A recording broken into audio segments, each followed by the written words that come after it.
আসসালামু আলাইকুম। আজকে আমি খুব সহজ এবং ঝটপটভাবে বানানো যায় এমন একটা ভাজির তরকারি রেসিপি শেয়ার করব। আর এটা খেতে ভীষণ মজা লাগে।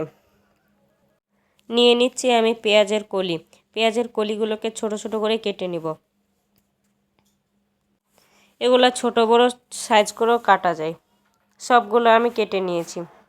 এবার নিয়ে নিচ্ছি ছোট ছোট করে কাটা আলু। আলুগুলোকে চিকন চিকন করে কেটে নিয়েছি। কড়াইয়ে আমি নিয়ে নিয়েছি পেঁয়াজ, রসুন ও কাঁচামরিচ। কাঁচামরিচ একটু বেশি নিয়েছি। এবার দিয়ে দিচ্ছি 1 চামচ হলুদ, জিরা ও ধনিয়া, আর দিয়ে দিচ্ছি 2 চামচ লবণ। এখানে আমি মরিচের গুঁড়া দিইনি, কাঁচামরিচ বেশি করে দিয়েছি তাই। এবার মশলাগুলোকে নেড়ে নিয়ে দিয়ে দিব কেটে রাখা পেঁয়াজের কলি ও আলুগুলোকে। এগুলো আমি আগে থেকে ধুয়ে রেখেছিলাম। এবার সবগুলোকে ভালোভাবে নেড়ে নিতে হবে।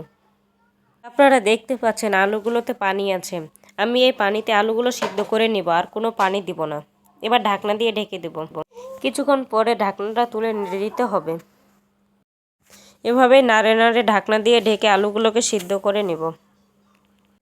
আলুতে আর কোনো পানি নেই। আলুগুলো কিন্তু বেশ অনেকটা সিদ্ধ হয়ে গিয়েছে। পুরোপুরি সিদ্ধ করার জন্য আবারও ঢাকনা দিয়ে ঢেকে দিব। এখন আলুগুলো ও পেঁয়াজের কলিগুলোকে ভালোভাবে ভেজে নিতে হবে। এগুলো আমি বেশ কিছুক্ষণ সময় নিয়ে ভেজে নিব। আমার আলুর পরিমাপটা একটু বেশি হয়ে গিয়েছে, তারপরে এই তরকারি খেতে অনেক ভালো লেগেছে। এগুলো ভালোভাবে ভাজি করা হয়ে গিয়েছে।